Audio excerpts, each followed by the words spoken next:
have a look at my profile and scroll down. And every time they'd be like, oh my God, I'm actually mortified. I'm like, yeah, like I put it there for a reason. It's interesting though, like what it's like a traditional Irish name. Yeah. Does it have a meaning? Yeah, radiant beauty.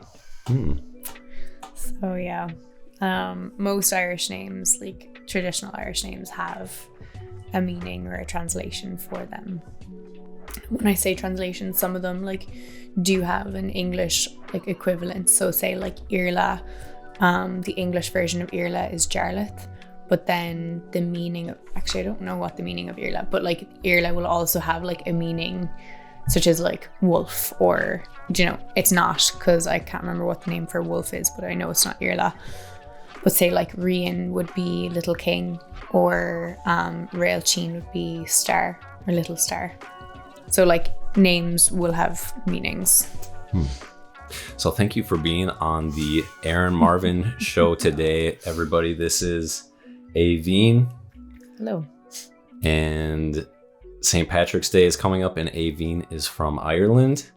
I tried not to make it, I'm trying to not be like a stereotypical American here, but I thought it would be interesting because Americans do like to take different cultures and kind of turn it into like a big celebration. But anyways, thanks for being here today. No problem. Yeah, I feel like there's a lot of Irish people or Irish descending people in America, so it's a completely fair like thing to wonder about or to like want to know about. And one of the first things that I told you, of course, was that I'm 25% Irish. And what did you tell me? My response was, okay, so what grandparent came from Ireland? Because if you're 25%, that means that one of them has come from Ireland, I think. But no, it was a bit further back than a grandparent. Yeah, my great grandparents came from Ireland. So, yeah. So what have we learned? I have Irish heritage. There you go. I am not 25% Irish. There you go. And I was watching like there's some American lady on YouTube that I was watching last night, and she was just so proudly like, I thought I'd come over to Ireland, especially since I'm 30% Irish. You probably get that a lot. Yeah. It's quite nice that like people want to consider themselves Irish. Like it's definitely, I suppose, it's nice that people want to, but I suppose just be like considerate of like that you're not actually Irish. Yeah, there's real people who are actually from Ireland. I had a friend who was over in Boston, and excuse me, she was like talking to this like lad, I think it was a guy, and he was like, yeah, like I'm whatever percent Irish, and she's like, oh cool, yeah, well like I was born in Ireland, and he's like, well I'm more Irish than you are, and like my friend just like stopped and looked at them, and she was like, dude, I literally was born there, have a like birth cert and a passport, and have just moved to Boston. She was like, I'm pretty sure I'm more Irish than you are. That's ridiculous. Yeah. Oh, but yeah. There's more Irish people outside like that don't live on the island of Ireland than there is actually living on it, or like of Irish descent. Yeah, there's like, is it like 12 million like outside of the island of Ireland, and there's 5 of us on the island of Ireland. 12 million like either like descendants or like people who have like just immigrated. So like I'm technically not living in Ireland anymore, or for like this year. So I would be like outside of it. And then there's like 5 million Irish people on the island of Ireland. Interesting. Yeah. I'm just gonna make sure this is okay. That's perfect. So that's cool. Would you like to give me a little background on, first of all, how you got to America and what you are doing here? Yeah. So I am, I suppose, a biomedical engineer by heart. I did my undergrad in biomedical engineering in the University of Galway and finished that up in like 2017, worked in Medtronic for a year, then did a master's in biotechnology through UCC, the University College Cork, and MIT, and then went home from that at the end of 2019, thinking, okay, I'm going to do a quick turnaround and come back to the US, but COVID had other ideas. So I started my PhD in biomedical engineering and immunology then back in the University of Galway. So the same university I did my undergrad in. I'm in my third year of that at the moment, and I got a Fulbright scholarship to come over here for a year. So they're a scholarship to like enable me to move over to like live, because the expenses over here are a little bit more than they would be at home. And yeah, here I am. So I'll be working in a lab in the University of Minnesota for a year, working on a part of my project. So you're currently working at the University of Minnesota. You're not, is it schooling or?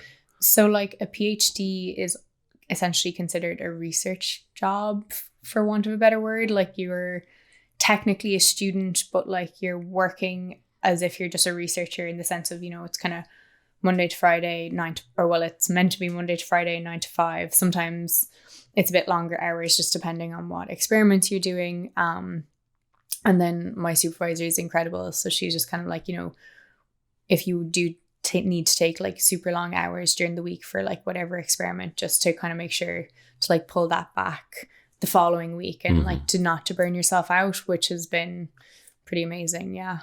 So yes, working technically at the University of Minnesota. We're doing research. I'm not taking any courses. Nice. And when did you move to Minnesota? I moved at the start of January. I think was it the 11th or 12th of January. So not that long ago. About a month. What date are we now? We're the 8th. Yeah, 8th of March. 8th of March. So yeah, just shy of 2 months. And so a lot of people that watch this podcast and listen to this podcast are my friends and family, and we're all from Minnesota. So I'm sure there's a lot of people curious, what do you think of Minnesota so far? I love it. I honestly really, really enjoy it here.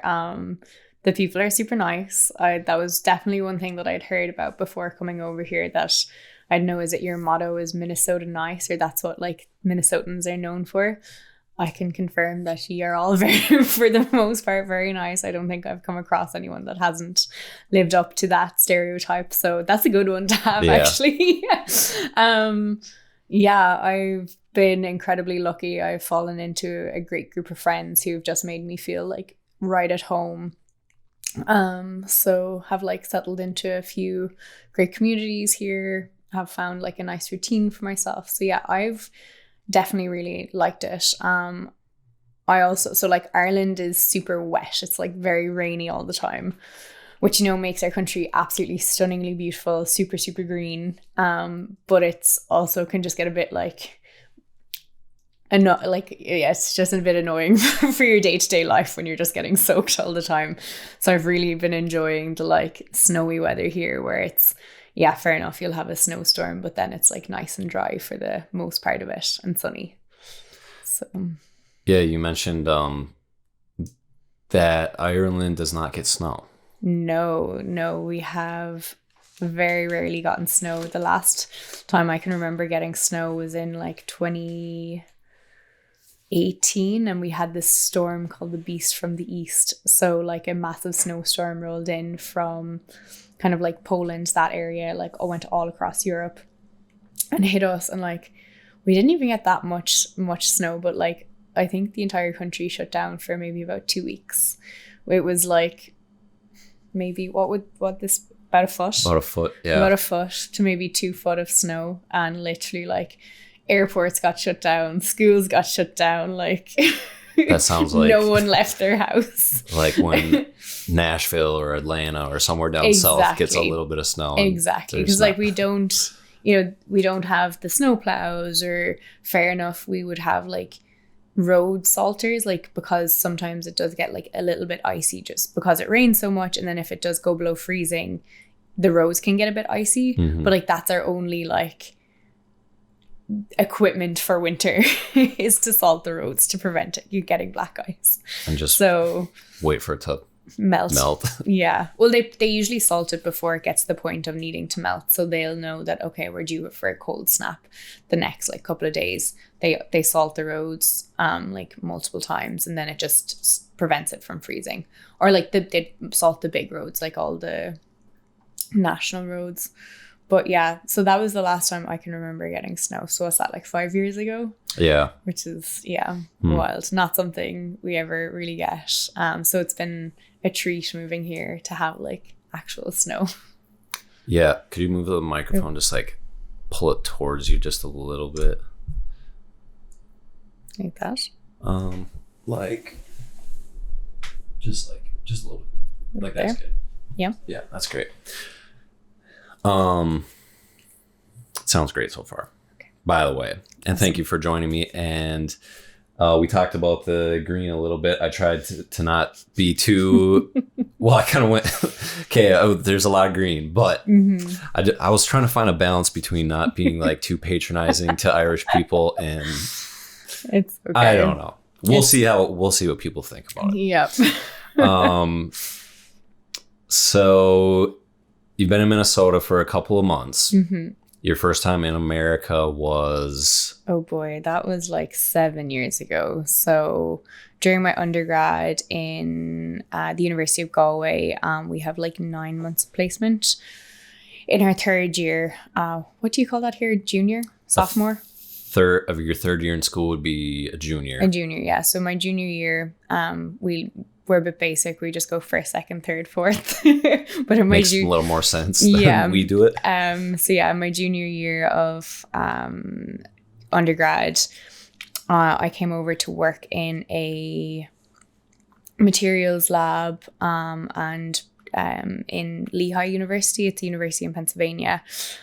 So we were looking at 3D printing, developing microfluidic devices, and cancer metastases. So when cancer like spreads off from the original tumor and travels to distal sites in the body. So basically, like if you had just say lung cancer and you got metastasized, and it could go to like your bones or whatever. So it's like moving from your primary site to your secondary.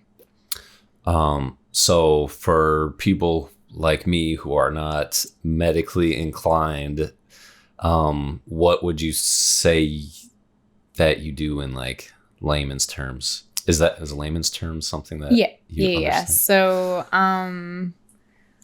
my projects have been quite varied. So the one from Lehigh was basically developing these little chips so that you could test like different cancers within it, and like trying to find, if memory serves me correct, because this was 7 years ago, but I'm pretty sure our primary outcome or ideal outcome from that device was to be able to put, if you were to take a blood sample and run it through the device, to tell you whether you have circulating tumor cells within your blood, because that would indicate that your cancer is spreading from your primary site to a secondary site.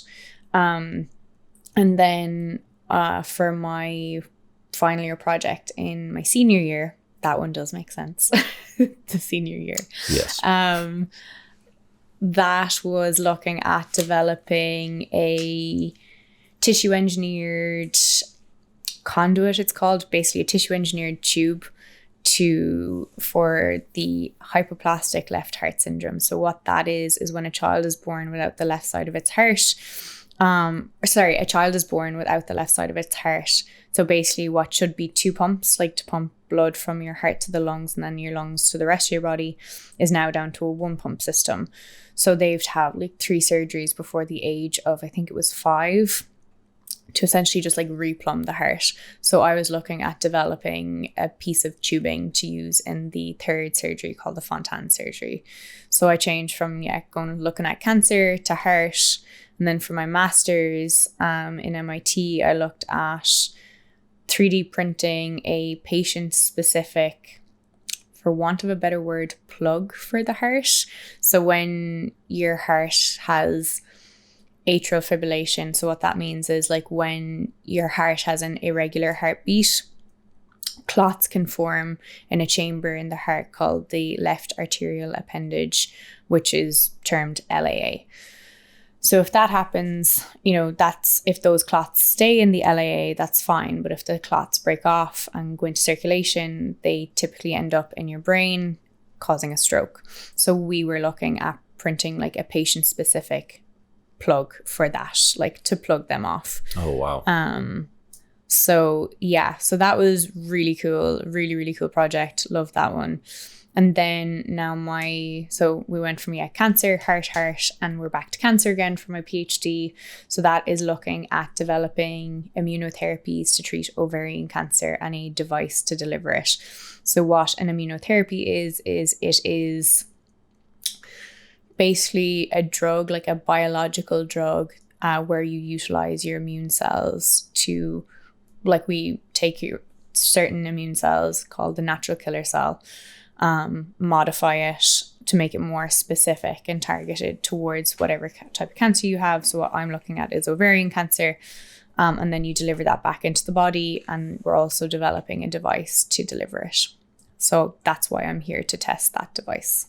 That's what brought you to Minnesota. Indeed. Wow. There's a lot of things that I could ask you about this, and I don't know where to start, but what got you interested into like the medical field? So that's actually a little bit funny. During my high school, which we call secondary school, we have a year where it's called transition year. So it kind of is about halfway through your high school experience, where it's essentially a gap year. It's kind of cool. So in Ireland, our school system, instead of having like an elementary, a middle, and a high school, we have a primary and a secondary. So primary is until about the age of 12, and then secondary is from kind of 12 to like 17, 18. So you chop your middle school in half and kind of tack it on to both your primary and secondary. So when you go into secondary, you have 3 years, a set of state exams called the junior cert. Then you can do an optional year called transition year, so essentially that gap year, and then you have another 2 years and a second set of state exams. So just during my transition year, I was lucky enough to try engineering as like a leaving cert subject. Absolutely loved it. Spent a lot of time in the engineering building, or not engineering building, the engineering room, like with milling machines, lathes, CNCs, basically just manufacturing like different bits and pieces. And yeah, when I came to the end of that year, I was like, oh, I really like this. This is kind of what I want to do, but wasn't too sure. So I went and talked to like my teacher, Mr. Monaghan, who is an absolute legend and one of my biggest mentors. Like, he's been definitely very formative for my career. And was kind of like, yeah, like I'd like to do this subject, but like, I didn't do it as far as junior cert. I'm not too sure if I'd like be able to do it. And he was like, oh no, you took to that like a duck to water. He was like, you'll be fine. Here, look at these notes over summer. I'll give you an exam when you come in. I'll basically give you like a junior cert when you come into back into school in September, and we'll go from there. So I did that. Like I did the test he asked me and got through it, no bother. So I was like, oh yeah, this is actually quite easy. So thought I wanted to become an energy systems engineer, because I was like really interested in like renewable energy. We have a load of wind farms, a little bit of solar, and like tidal was really big in Ireland. Like, we're on the west coast of the Atlantic. So got through my leaving cert, did the subject, got like an A1, which is the highest marks you can get in it. In the engineering subject. So went in as an undenominated engineer, which means that like you go in with the ability to choose any different discipline. So you have like your mechanical, civil, biomedical, energy systems, electronical, computing. I'm definitely missing a few in there as well, but you get the idea. You go in basically non-defined. So you do your maths, physics, chemistry, all like your base modules, as well as doing a module called Fundamentals of Engineering. So that you do, say, like 3 weeks of mechanical, 2 weeks of civil, 3 weeks of like biomed. So you do little tasters to see what you like. And got to energy systems and like really interesting stuff, but I was like, oh, this isn't for me. Like, I was kind of like, oh, super interesting, but I don't want to do this for the rest of my career, kind of had a moment of panicking because I was like, oh my God, like I have no backup plan. I was like fully going for energy systems. And like, okay, it's cool. Like I'll just try each different one. And like was progressively like not really feeling any of these with each one that passed. I was like, oh God, what am I going to do? Hadn't considered biomedical at all. Hadn't done biology for like leaving cert. And we had a lecture with Garo Juliran on bioelectronics. And I was like, wow, this is really cool. So we had him for, I think, like 2 or 3 days. And then we had Leisha McNamara for like biomechanics and stuff like that thereafter. And after that, I was like, yeah, this is for me. So that's how I ended up doing biomedical engineering. Sorry, I feel like I've missed the question. What? I said, no, I said, like, how did you get? Oh, yeah. How did I get into it? How did you get into it? Yeah. So I kind of stumbled into it, in all honesty. Like, it wasn't engineering, yes, was like my chosen kind of area, but like biomedical was absolutely like winging a prayer. Like, kind of was like, okay, yeah, this is the one that I find really interesting out of all of those, and went for it. And with each year that passed, we kind of got more and more specified into like the biomedical side of things. And I really liked it. And I really liked the more biological side of it, as opposed to, so kind of biomedical engineering is your classic biomedical engineering would be, say, heart stents, hip replacements, all that sort of stuff.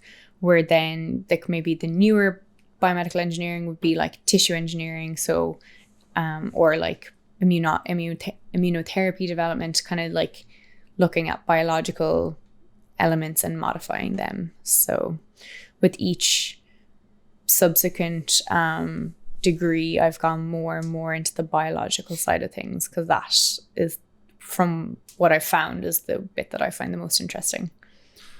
So when you were a small child growing up in Ireland, did you have dreams? Like, what was your dream when you were a kid? Like, what do kids in Ireland like want to be? Yeah, like I wanted to be a vet. I love animals. Then I realized that being a vet meant that I needed to put down animals, and I quickly like X that one. I always loved maths as a child. I always loved like inventing things. Like, you liked maths? Like mathematics. Oh, math. Okay. Yeah. Yeah. Loved like maths, science, like experiments. So like kind of thought maybe I'd do something in that area. Also love to cook. So culinary arts was something that I considered as well. It was funny. So to go into university, you sit this set of state exams called the Leaving Cert, and you have your level 8s, which are typically like university courses, and your level 7s, which are typically like Institute of Technology courses. So all of my level 8s were different engineering courses, and all of my level 7s, because it was in Institutes of Technology, were like, culinary art, like different courses. And you get offered one out of each. So you get offered a level 8 and a level 7, and I got offered my top choice for both. So I was like at the fork road of, do I want to be an engineer or do I want to be a chef? And my parents said to me that, well, you are naturally quite good at like cooking. Like it's probably the one talent I have that like I'm just good at it. I don't need to work at it. I can look at like a meal, or I can think of, I'll see something and kind of go, oh yeah, that's how you would do it, without needing to like look at the recipe. Or when I do look at recipes, it's more of a guide for me, as opposed to I'll be like, oh yeah, I'll take inspiration from that and then just completely go and do my own thing inspired by it. And it usually works out pretty well. So I had that like, okay, do I go into engineering or do I go into culinary arts? And Dad was like, well, you can cook without needing a degree, but you can't do engineering without a degree. So he recommended that I did the engineering, and that if I didn't like it, I could always like fall back on cooking, which I think was pretty solid advice. Yeah, that's very logical and a good backup plan. Yep, exactly. So yeah, we're nearly a decade into my education, and backup plan hasn't needed to come into play as of yet. So I'm glad to hear that. Yeah. I want to get into like more about being from Ireland. What was it like growing up in Ireland? That's a very vague question, but like, so my childhood, my core memories from childhood would be, so like my grandparents, my nannies more so specifically would have been like my childminder. So like on my parents on their way to work would drop me to my grandparents' house. Granddad would usually drop me up to school if it was raining, or nanny and I would walk because it was only like, maybe between a 5 and 10 minute walk from like their house to the school. And then she would pick me up again and we would go either swimming or to badminton, or they also lived like a 15-minute walk from the beach. So we'd go down there. I've had like the same best friend since I was like 5. Her name's Amy. She's an absolute legend. So like I would say easily 3 to 4 days of the week I would either be at her house or she would be at my house. So spending a lot of time together, and again, like swimming loads. I was a quite like artsy child. So Amy and I used to like make all these art and then like set up a little shop at the front of my grandparents' house and like sell it to their neighbors. Which, like, looking back on it, oh my goodness, the what they must have bought was probably awful. But this was when we were I'd say no older than like 8. And yeah, it was just a lot of like very wholesome like baking and hanging out. Yeah. So when I think back to my childhood, I think of a lot of being outside and playing and stuff, but I watched a lot of TV. Is that something that people in Ireland do? Like, I'm trying to imagine, because everything I would watch would be like obviously American stuff. Like, what is it like in Ireland? We had Nickelodeon and Disney Channel. So I remember like watching Sabrina the Teenage Witch, Sister Sister, Saved by the Bell. Other Disney shows would have been like Hannah Montana. Like, do you remember? I like Smart Guy. Do you remember that show? No, I do not. Or like Dexter. Dexter's Laboratory. Yeah. Dexter. So you had Cartoon Network we too? Had yes, yeah. We had Cartoon Network. So we'd like Dexter, the Powerpuff Girls. Yeah. What else was on that TV or on that channel? There's a lot of like, I liked Courage the Cowardly Dog, or I vaguely remember. Ed, Edd and Eddie. Yes, or the black t-shirt, blonde hair. Oh man, I can't remember what his name, but there was like Johnny Bravo, Popeye, all that. I'm pretty sure we like Ireland, because we're English speaking, would like typically watch or have very similar stuff to in the US. We would we would take all of ours either from the US or from the UK. Ireland itself wouldn't produce that many TV shows. Doesn't have a hopping like film industry. Yeah. But I feel like I feel like a lot of movies get shot there. Or am I wrong? Yeah, I would imagine so for like the scenery. I think the Game of Thrones, a lot of it was filmed up north. Okay. Up in Northern Ireland. But that's more like location. You know, they use like Ireland for and the Star Wars was filmed, one of the Star Wars was filmed off the coast of Kerry. Like Michael, I think it is. I could be so wrong on that one, but it's like it used to be an old monastery, I think. And you can only boat into it, like it's so small that you can't helicopter in, and you can only boat into it on certain tides because it's like going up and down so much. Interesting. Yeah. Yeah, I was just wondering because like I'm trying to think of like what was your impressions you like consumed American TV, what was your impression of America growing up? Was it something a place you thought about? Was it a place you wanted to visit when you were a kid? Yeah, so my granddad's like best friend, or one of his best friends, Butch is his nickname. I think his real name is John, but like we all would just call him Butch. Like had moved to New York, but would like come back and stay with my grandparents for like 2 to 3 weeks every summer.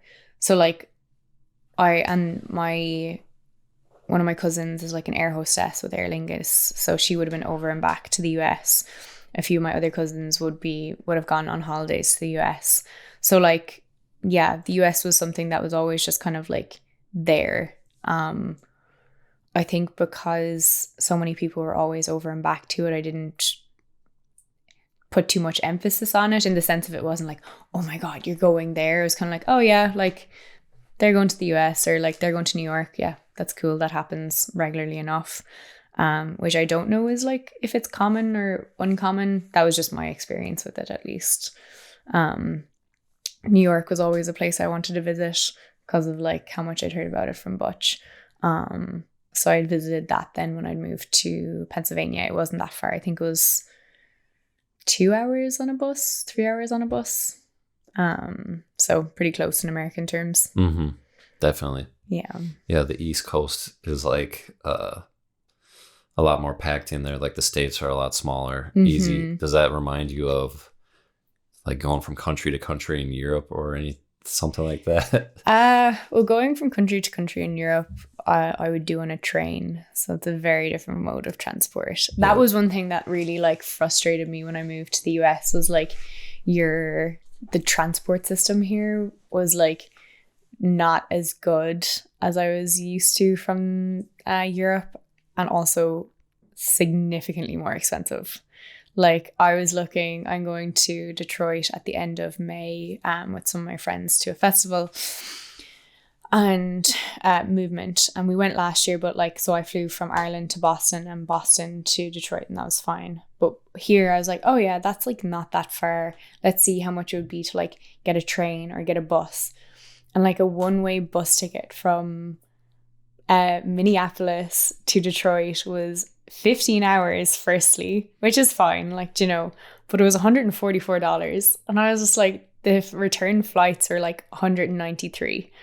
So like in Europe, that would probably be on a high-speed train line that would take you maybe 4 to 5 hours and like 30-40 euro. Yeah. You know, so yeah. So the cost of like ground transportation is just doesn't make any. Yeah. It's like, how is it that like you could have an insane network, like ground network here very easily, but there isn't. Yeah. And I feel like the train lines are there as well, but it's more used for like cargo as opposed to like actual passenger trains, which is, yeah, a missed opportunity. For sure. Yeah, I don't know where we went wrong on that. What else? What were we talking about? We were talking about, I asked you like coming to America, like what you thought about America. So what made you come to America for education? How's that decision get made? That decision got made. The opportunity came up in my undergrad. So they had a link with Lehigh. So Lehigh students would come back to Ireland and we would go over there. So that was just an opportunity that arose and I applied for it. Was lucky enough to get selected. And I'm really glad. It was like one of the best experiences of my life. And then going to MIT, my final year project supervisor, Professor Ellen Roach, was doing her postdoc in Ireland at the time in the University of Galway. And she's another like incredible mentor for me, like definitely a massive inspiration as to why like I am where I am at the moment. So she was there doing her postdoc and worked with her. And when at the end of that year, she moved back to the US because she'd done her PhD in Harvard. So she moved back to Boston as a professor in MIT. So when I found out that I had placement for my master's, I reached out to her again to see if it would be possible for me to go over and spend my placement with her in her lab. And thankfully it was possible. So I went over there. I like how fast the research goes in the US. And I've been really lucky and fortunate that the institutes and the labs that I've been in have been like really well funded, have like a lot of collaborations. So it goes like your project can span maybe a bit more than if you were in labs that weren't as well connected, I suppose. I don't know if connection is the correct terms, but like, you know, if it like they didn't have as good of resources. So that's, yeah. The lab I'm in here at the moment are absolutely incredible at clinical translation. So what that means is you test something on the benchtop, you see that it works, and then it like gets transitioned into the clinic, so into clinical trials. They see if that works, realize that something does or doesn't work, and it kind of goes back into the benchtop. And you know, it's like a iterative process with they've access to like patient samples and like medical doctors and stuff like that who are all on board on the team. So that was something I really wanted to get experience with, so that like you can progress the stuff that you're working on into in the lab into humans quicker to like hopefully have a positive effect. So the way that medical research is done in the United States is just like more expedited than... Yeah, in the institutes that I've been in. I'm sure it's not always the case in every institute, but I've been just very lucky in that the ones that I've been working in, more so now than the other ones, are very like clinical translation focused.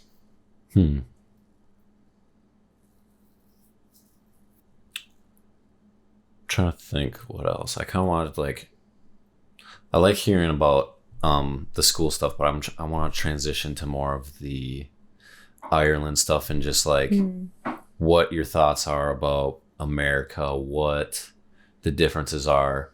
Do you want to do one of the top fives? Sure. Which one do you want to do first? Well, we do a segment on the Erin Marvin show called Erin Marvin's Top 5, but this week I want Aoibhín to do the top 5. Do you think you have a top 5? What did we say? Like things you like about America? Yeah. I like how varied it is in the one country. Like you can literally hop in a core and drive for like X amount of hours and be in a completely different place. I like that it's literally a melting pot of a load of different cultures. So like you have all of those experiences and food. The quality of food can be really, really good. Which is something like living on an island, like it's definitely gotten better in the last like maybe 4 or 5 years in Ireland, but like we definitely wouldn't have as much variety as you have here, and like I'm a big foodie, so I love that about here. So one thing you said was it's easy to get to a completely different place just by driving, or like you like the change of scenery, and then you like the culture. So that's 2 things. Specifically in like the places that I've lived, which has been Minnesota, Pennsylvania, and Boston, I love that you get like the transition of seasons. So you have your winter into spring, into summer, into autumn. That is one thing I absolutely love. And again, I suppose in the wider sense of America, that isn't true for every state, but for the ones that I've lived in, I've loved it. I thought of something else there as well. Well, Pennsylvania in the fall is like the most beautiful place. New England in the fall, you just see all of the leaves change and it's absolutely stunning. So yeah. I like how active it is here. Okay. So well, from my experience at least, like all of the people that I hang out with are incredibly active. You have like a lot of hiking that's going on, biking, bike trails. There's great yoga studios, really nice gyms. And people just seem to be much more open to like going outdoors and doing lots of things. I like that it's not as like fully focused on like just going out and drinking all the time, which can happen in Ireland. Yeah. So that was 4, right? We had the variety in the scenery, the cultures, the changing of the scenery, seasons, yeah, being active. I had a 5th one as well. Let me think about that for a minute. I thought about them earlier today as I was drifting off from my nap. Well, I will say that before this podcast, we did go and get sushi, and that was delicious. I'm not a big sushi person, but Aoibhín is, and she walked me through it. Yeah, and we had some delicious tuna and spicy tuna. I tried a scallop for the first time. That was very good. Yeah, so that was called a sashimi. So it's basically where you just have the sliver of the fish as opposed to, so we had the maki rolls, which are the rolls with the rice and the seaweed paper and whatever filling. And then sashimi is literally just like the fillet of fish, raw. So it was good. Yeah. That was a raw scallop. I don't even know what a scallop is. Is it? It's like a little... It's not a fish, is it?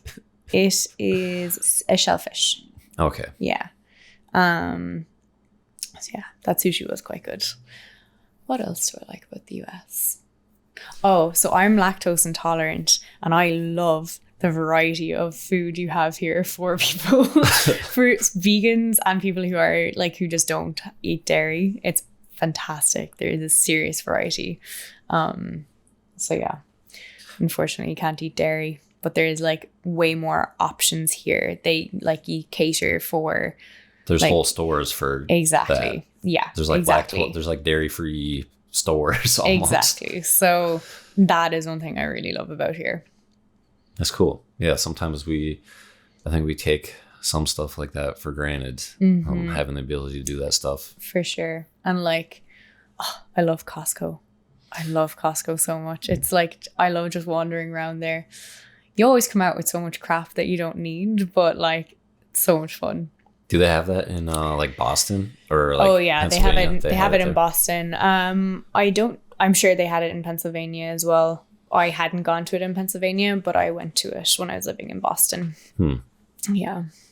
Actually, I've been to Costco a couple times, but I don't have my card. Do you have your Costco card? I do not. I used to use my one of friends. your friends. Yeah, her family had a Costco card, so yeah.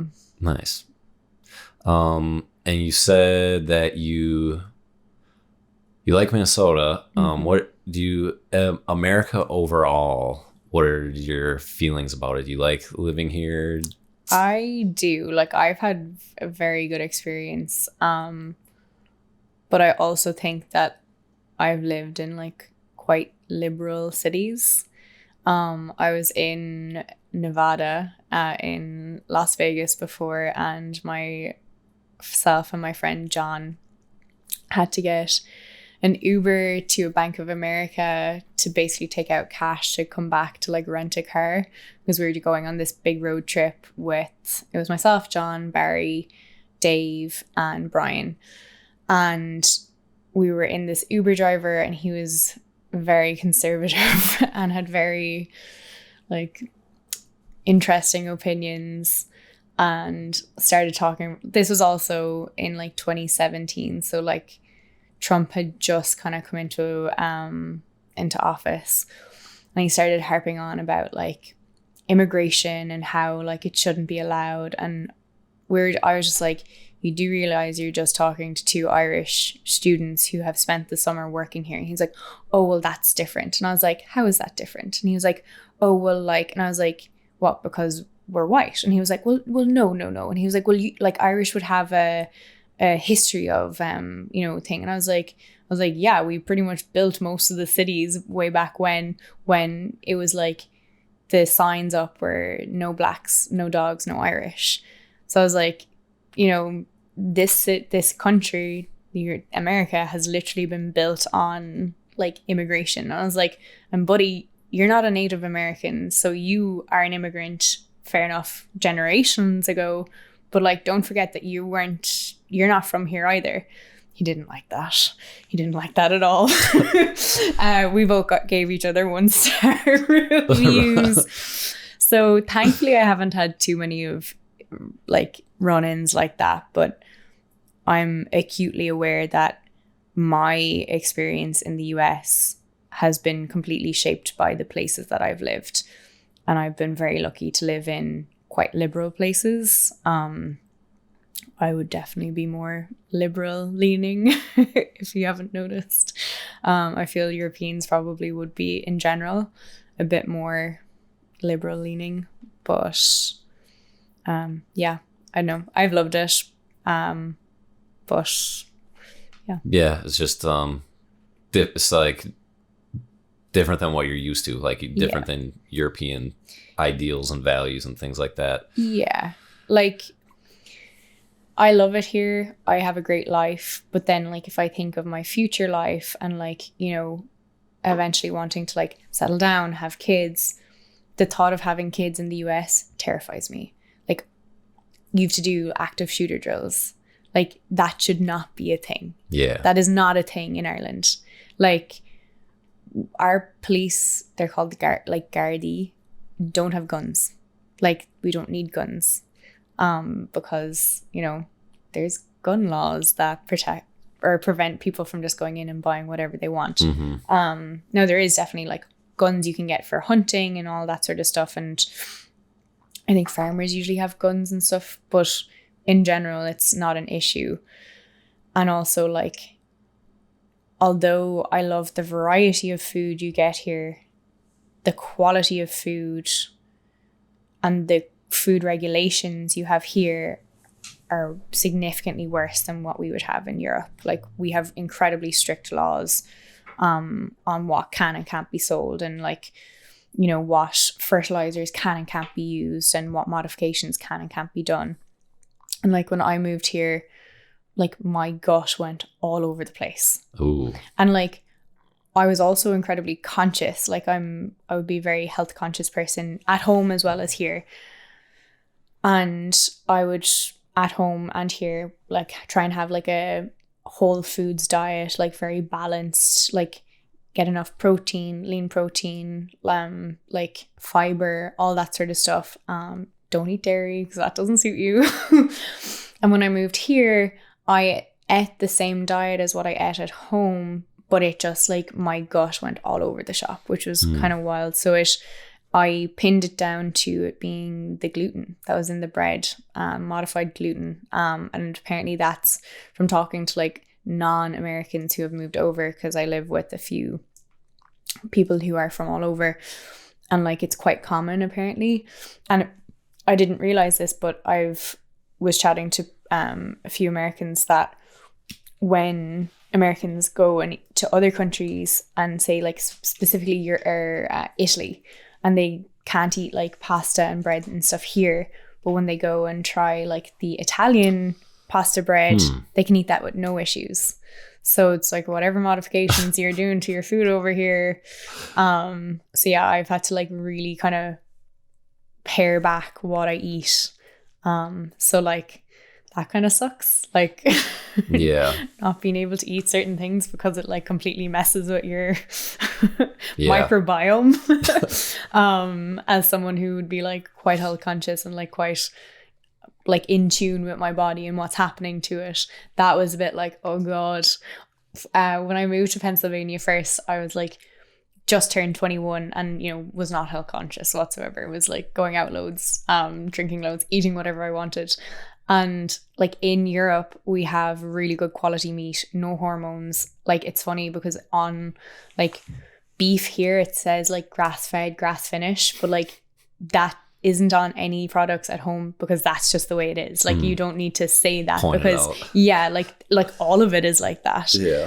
So when I moved to Pennsylvania first, like I was eating like chicken breasts like no tomorrow, but like not looking at what was in them. And so spent 6 months eating all of this chicken. I went home and my friends were like, "Did you get a boob job?" And I was just like, "What? What? I was like, "No, why?" And they were like, "Go look at yourself in the mirror." And because it had happened so gradually over those 6 months, I hadn't like realized, but my boobs had grown like 2 to 3 sizes over that course. And I was like, oh my goodness. Yeah. I was like, okay, I totally see why you thought that. But no, I definitely didn't get a boob job.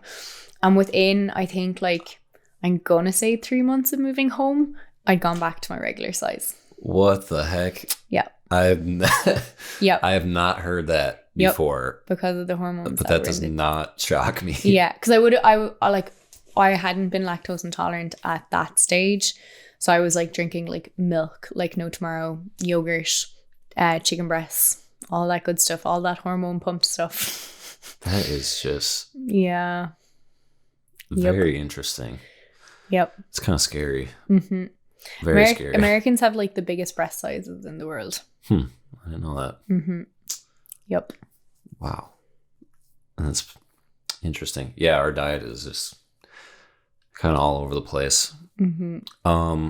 So we've talked some stuff about America. Mm-hmm. How about 5 things that you miss about home?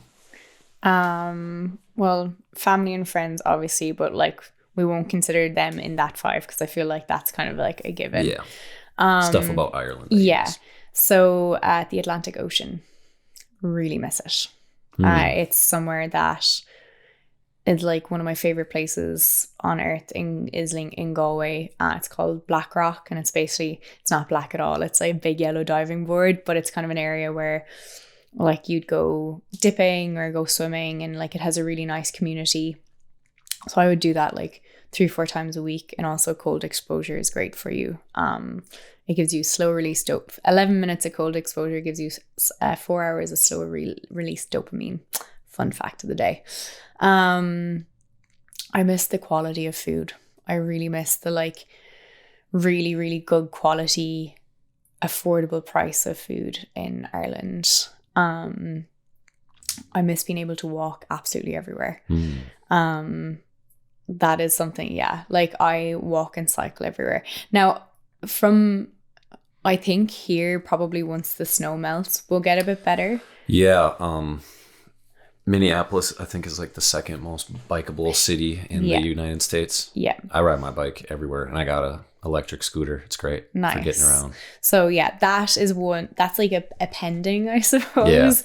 Yeah. But like in Ireland, you can do that all year round because we don't get snow or a heat wave. So it's very like it keeps within. What did we say? It was like.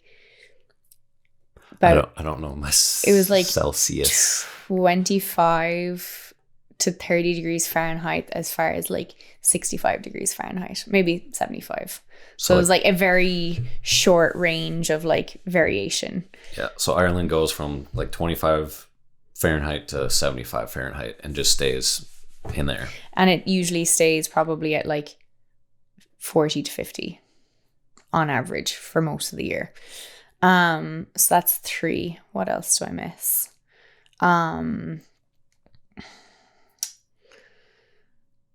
Yeah.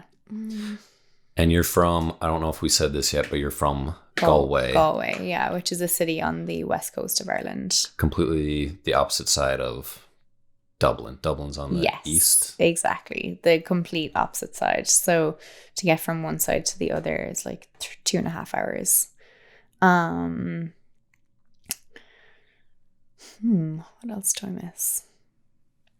Food. Yeah, I want to go eat some like normal cow meat. Beef. Yeah, I suppose I miss like the affordability of Ireland.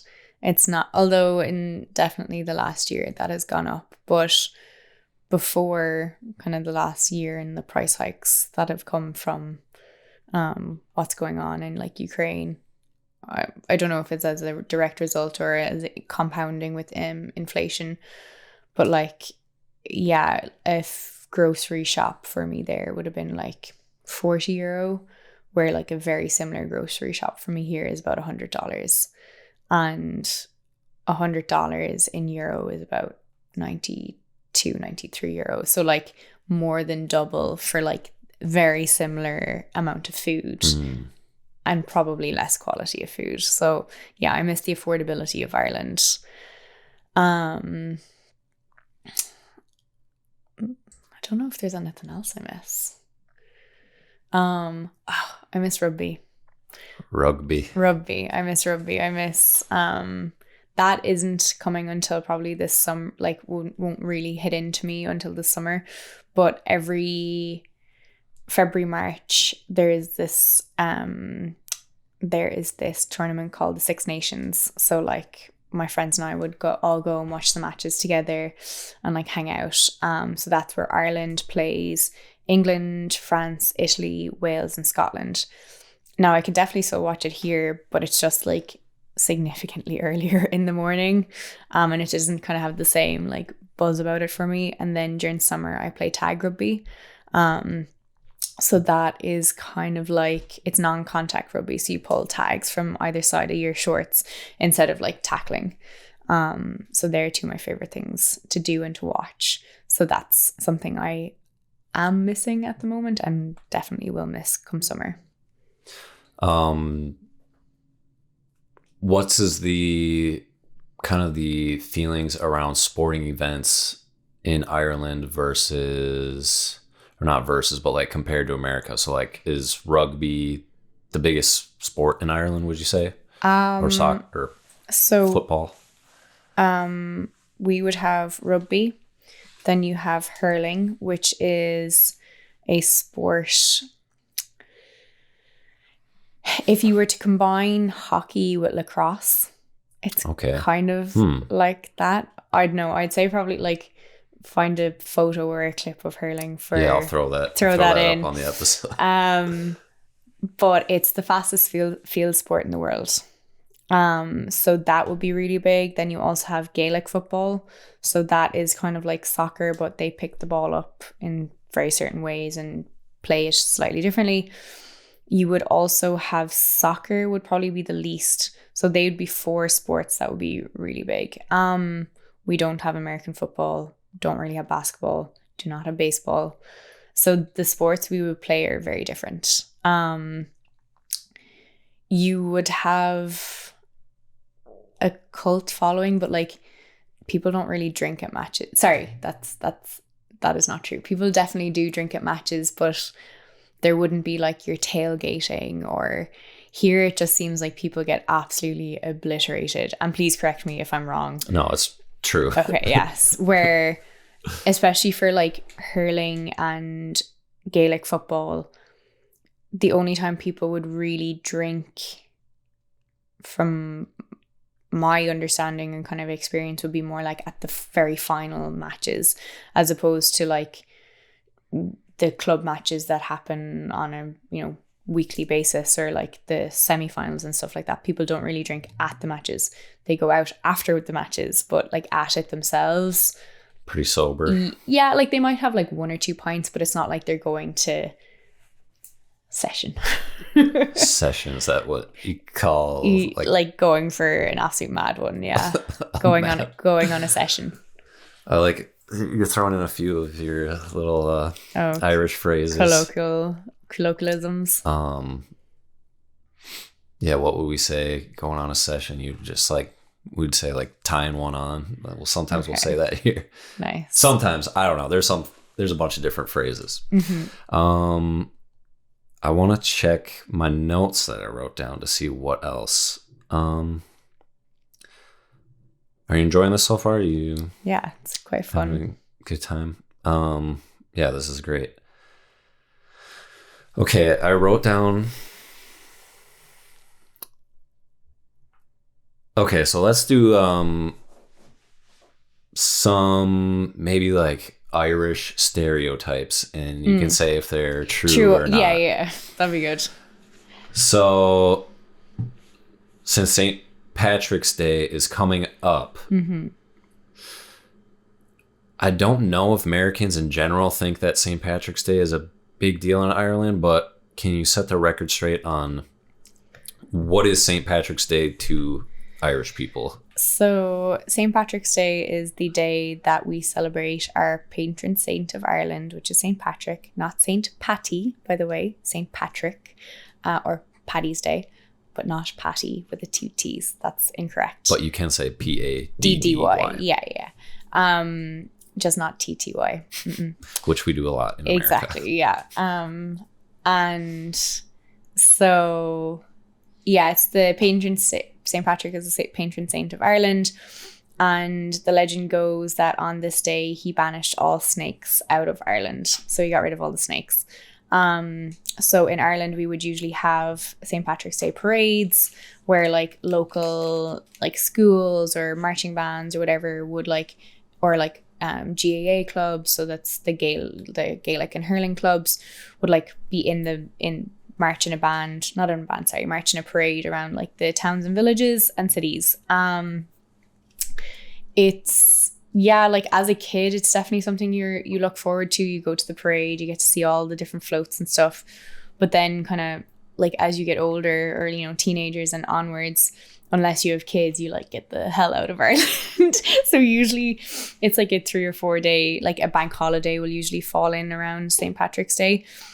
So like I usually go on holidays and get out of Ireland for it. But the American tourists love to come in for it though. Really? Yep. We get so many Americans for St. Patrick's Day. So when Americans go over there, are they dressing up like full green leprechauns? Yes. Wigs, like orange wigs. Yeah. But to be fair, like so are parents with little kids. Like they do the stereotype typical stuff too. Yeah, and like the kids might get dressed up and like put on little like face paints and stuff like that as well. That's interesting.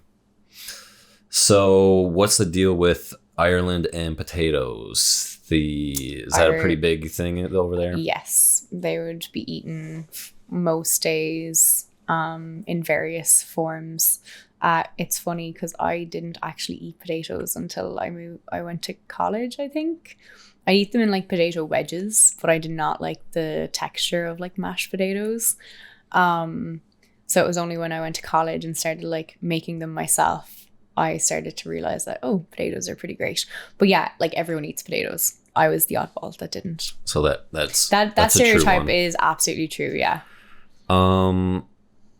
There is a stereotype that Irish people love to drink beer. We would love to drink Guinness and whiskey usually. It's not like in America, there's like 5 million kinds of beer. Oh no, there's loads of types of beer in Ireland as well, but like the kind of usual drink go-to is typically Guinness, which is a stout, or if you're from Cork, it's Beamish or Murphy's. Beamish is the nicest. Beamish, yeah. I'm trying to think of, so like what are some things that Americans do that might annoy an Irish person? Like when I told you that I'm 25% Irish, is that when you get a lot? I feel like I'll probably would have guessed that if you meet an American and you tell them that you're Irish, if they have Irish in them, they will tell you. That'll be the first thing they'll say. Yeah. It's like, oh, I'm Irish too. And like I'll usually, especially when I was in Boston, I'd humor them because it's like there's a good chance their parents moved over, their grandparents moved over. So I'll always be like polite and be like, oh yeah, cool. Like, you know, parents, grandparents are like, were you born there and moved over? And if it is, that's perfect. That's grand. Yeah, you're Irish. But like, if it's anything further than maybe like grandparents or great grandparents, it's like you've Irish heritage, but you're quite diluted now. It can, I suppose it depends on the mood you're in as well. Sometimes I just laugh at it. Sometimes it really rubs me up the wrong way. I'm just like, oh, please. No. Well, on behalf of on behalf of American people who are self-aware, I would like to apologize. It's okay. It's okay. So here's one thing I want. Were you going to say something? Yeah, another thing that not only mainly Americans do that, like rub the Irish up the wrong way, is like try and imitate the Irish accent. That's really annoying because you all just sound like leprechauns.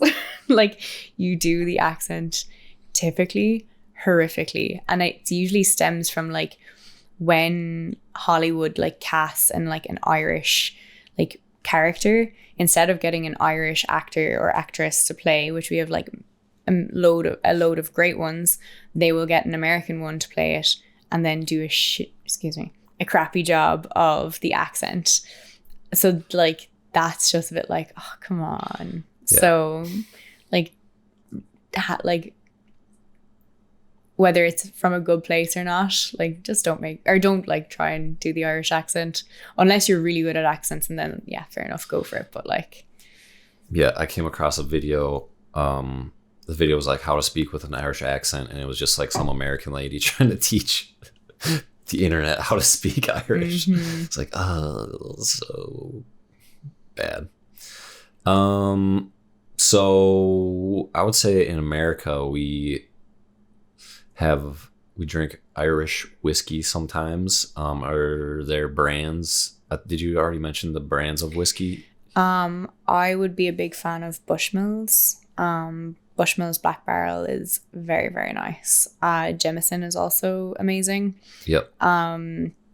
Middleton is really good. And then there's one called Connemara, which it tastes like you're drinking a bog. Is like there's actually no other way to describe it. So it's from like Connemara, which is pretty much all bogland. And Tullamore Dew is quite good as well. But the one I would go to on a regular basis if I was drinking whiskey would be the Bushmills Black Barrel. Okay. So that made me think of, this is going to lead into my next question. That made me think of Proper 12, which is Conor McGregor's whiskey. And then I wanted to ask you, who are your favorite Irish celebrities? Oh, that's a good one. Because there's a lot. There's like in America there are a lot of Irish people who are famous, I would say. Yeah. Two of my favorites are Joanne McNally and Vogue Williams. They actually do a podcast themselves. So Joanne McNally is an Irish comic, and Vogue Williams is like an Irish personality, I suppose. But their podcast is absolutely hilarious. They're very funny. I've seen Joanne McNally live, and she's great. Yeah. Oh, I'm going so blank on. Oh,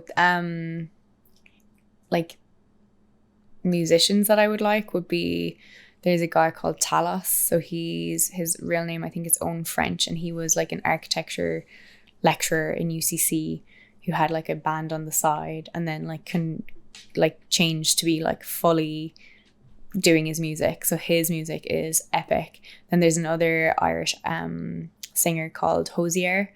He's from Wicklow, I think it is, and his stuff is amazing. They're both kind of like similar-ish vibes to Bon Iver. Oh yeah, loosely like. He's speaking from Wisconsin, I think. Yeah, he's from the US somewhere in this general area, the Midwest. So they're kind of ish similar vibes to him, like acoustic and stuff like that. There's definitely some Irish chefs that I am just drawing an absolute blank on. But yeah, those would be the ones I would know the most or kind of listen to on a relatively daily basis. Yeah. So you talked about Irish chefs. Maybe if I say we talk about some Irish foods, then maybe that might spark your thing. So I was watching some YouTube videos and it was talking about foods in Ireland. So I just want to run these by you and see if these are things. Tato. Oh, the packet of crisps. Yes. Iconic. A crisp sandwich. Absolutely. White bread, butter, So you can have white bread, butter, potato crisps, the cheese and onion kind, and like butter, white bread. Or you could go and be bougie about it and do white bread, butter, ham and cheese, potato crisps, and white bread. Both fantastic options. But so just a sandwich with potato chips on it, basically. Yeah, it's great. It's good. I have not tried that. I've put chips on my sandwich before, but never just chips. So good. Very interesting. Well, you're lactose intolerant, but I have here Kerrygold butter. So good. Yeah, it's a great time.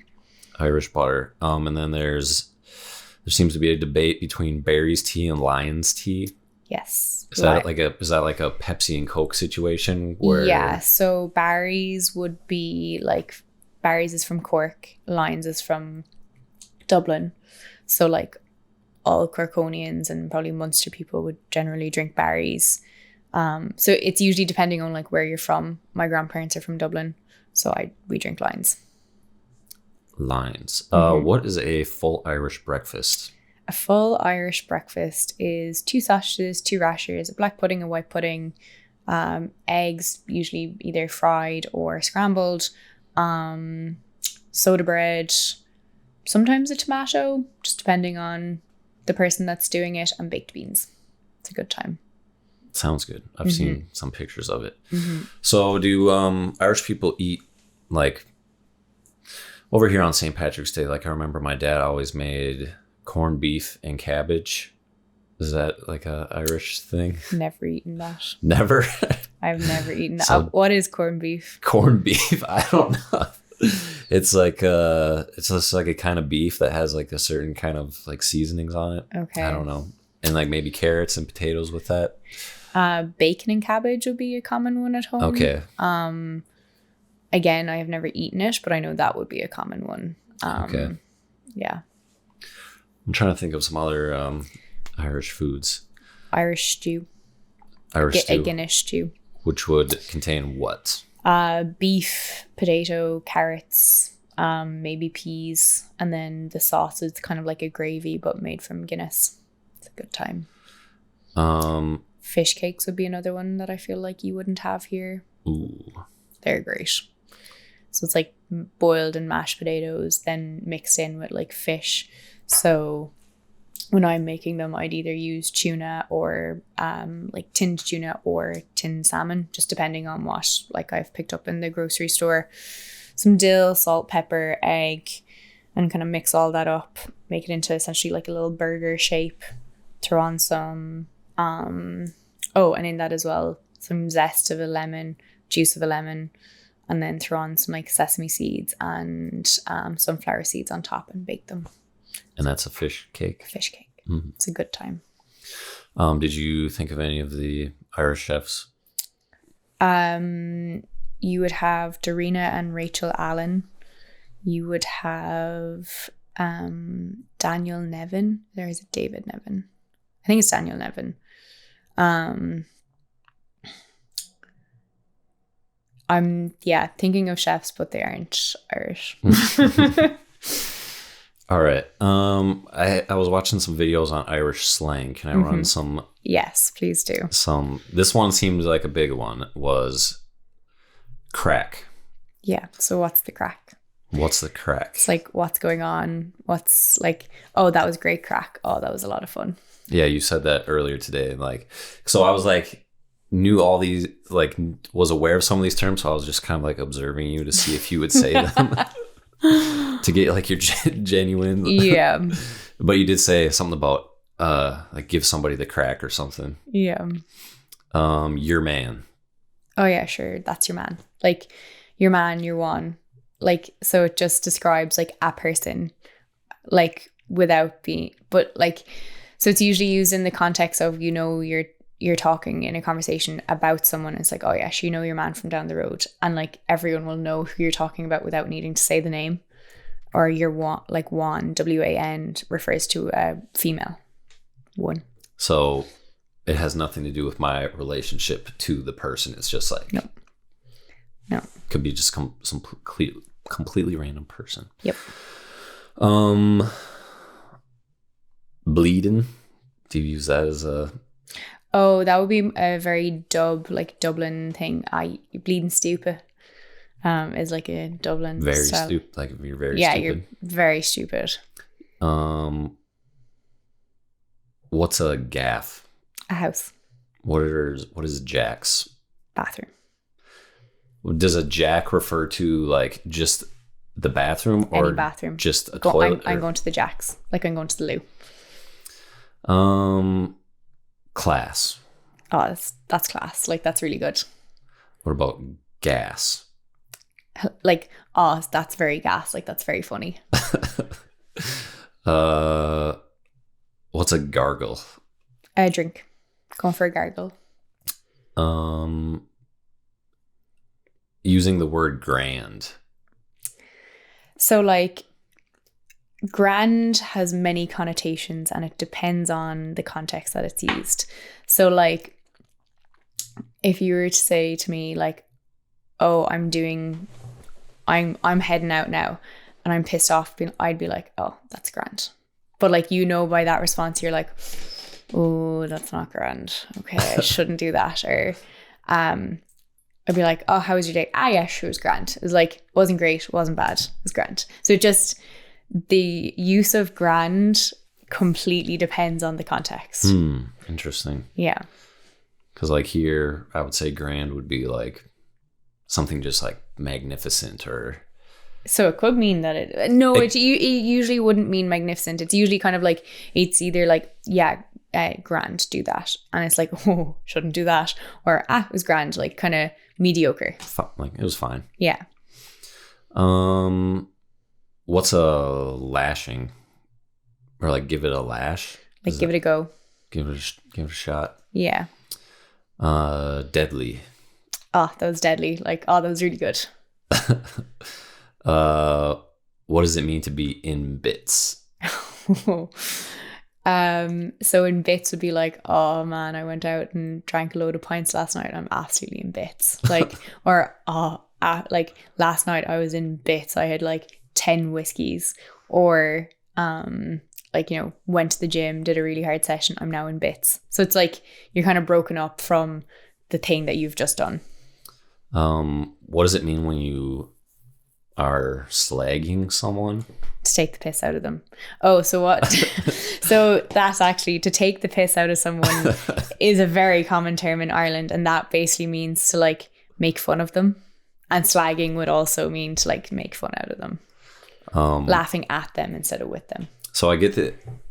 I mean, it depends on your relationship in America, but with a person in America. But from my understanding of the week of YouTube University I did on Ireland this week. Oh my God, I love that. YouTube University. Fantastic. The like Irish people really like to make fun of each other. Absolutely. If they're like best friends. Or if you like the person, you will tear them into shreds. If you don't like the person, you'll be very polite to them. What does that do to your like mental state? Is that something you're just used to? Like if yeah. Like my best friend, we like make fun of each other, but it's, you just know it's late. Oh yeah, but like everyone does it. Oh, so normal. Yes, and like it's always good when someone does something really stupid, and you're like, oh, gotcha, fucker, gotcha. I can now make this into a fantastic little bit. Yeah. So like there'd be certain like common jokes with it, like say within my group of friends, there'd be certain things that we know we can push each other's buttons on. Yeah. So no, it's healthy. It's like, it's character building. Keeps you humble. Yep. Yeah. Oh, another one. I don't know if it's on there, but Notion. Have you come across Notions? No. How do you spell that? Like Notins, I think it is. Like, he has serious notions about himself. Like, he thinks he's like top dog. It's like, she's gone to America now, she's fair notions about herself. Like, it's, you wouldn't want to be called out for having notions because it means that you think you're above your station, but you'd be like taking the piss out of for having sure, you've only notions now, like. Yeah. That's good. I'm trying to, like, I have a bunch of them here, but I don't want to just like. No, keep going. I'm enjoying this. I haven't heard some of these words in a while. Okay. What about like if you did the dirt on somebody? Oh, like did them dirty.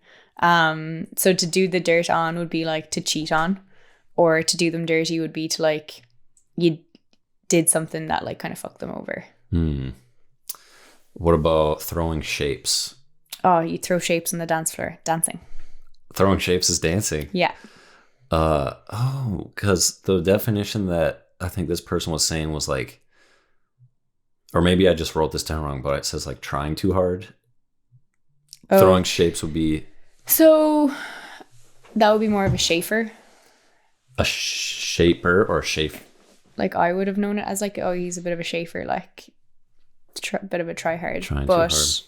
Like also some of these, like some meanings in like Galway might mean slightly different things like in other parts of for sure the country.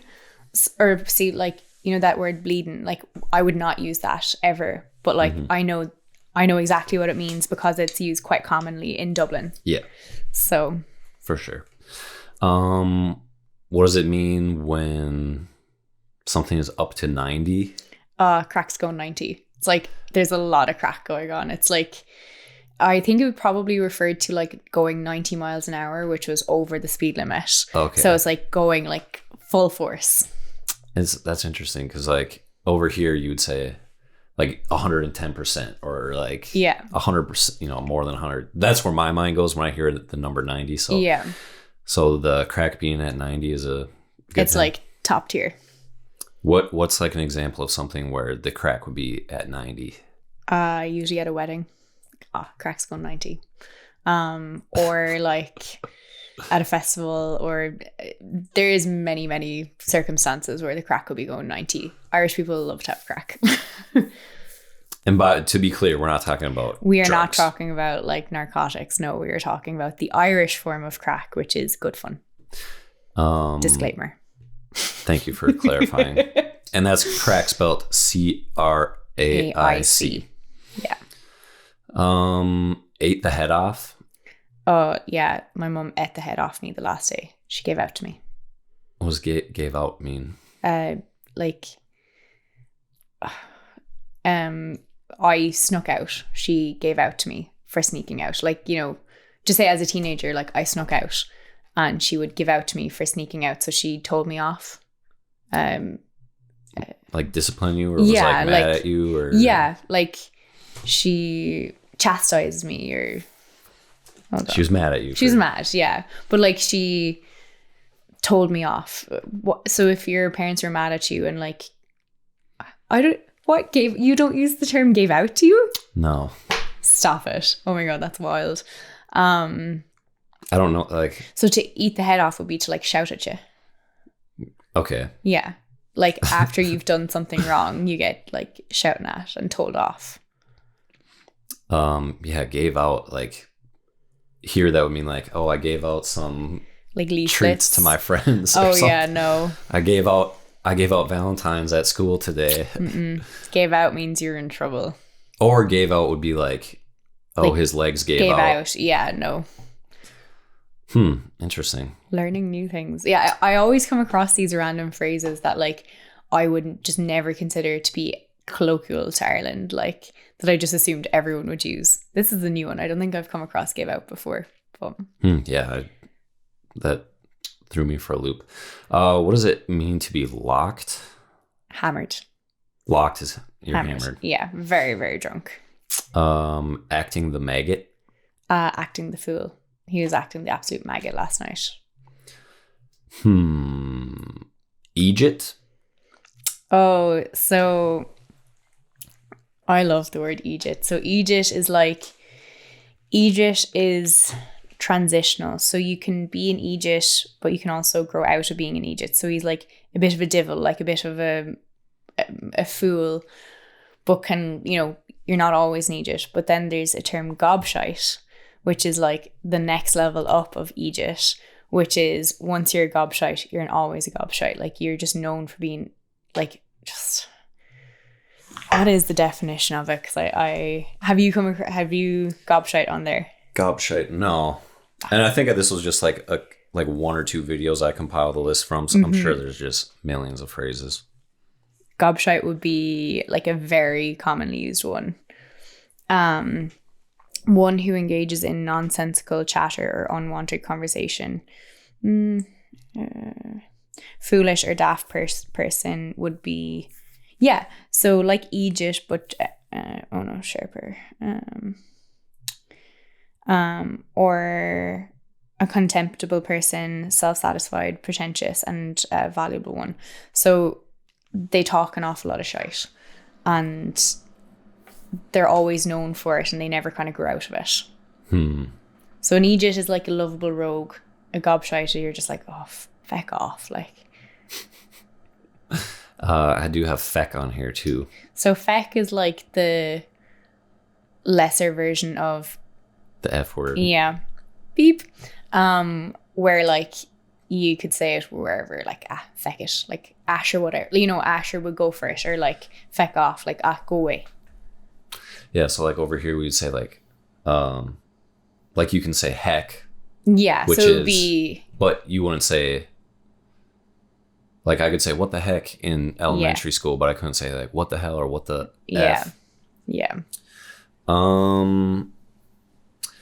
What does cop on mean? Oh, cop on to yourself, like get a grip, like get over yourself. Get with the program here. Yeah, like, come on. Did I say this one? Stop the lights. Oh, stop the lights. Like, oh my God, that's like, yeah, stop the lights would be one. How would you even describe it? It's like you would tell me something like what, like wild, like I just got into Harvard. Oh my God, stop the lights. That's amazing. Like, wow. Like, does that kind of explain it? Like, yeah. I like that one. Stop the lights. Yeah. I think that's most of them. Is there anything that you've stopped saying because it just doesn't register with people? Or do you find yourself, does your like the words that you use now that you've been in America for a while, has that changed? Like, have you picked up? If that makes any sense. Like you would just start saying stuff that's like, okay, well, every time somebody says that, I have to explain it, so I'm just not going to say it anymore. No, I suppose because I usually hang out with the same people. So like they've kind of picked up on some of my slang, and they've actually started speaking some of my slang, which I kind of like that. I like some of these. Yeah. So no, the only way I've like modified how I speak is I've slowed down quite an awful lot. Like I would speak significantly faster than this at home. And I would be like, I'd try and enunciate like more clearly than I would at home. Like make it very clear what I'm saying. I would have quite a neutral Irish accent anyway, but I feel like anytime I move to the US, it gets a little bit more neutral because I'm kind of conscious of people being like, what are you saying? What do you mean? But it's funny, when I was in MIT, so I was Irish, my PI was Irish, so principal investigator, like the lecturer. Our postdoc was Irish and our undergrad was Irish. And had Tom started yet? There was another PhD student as well.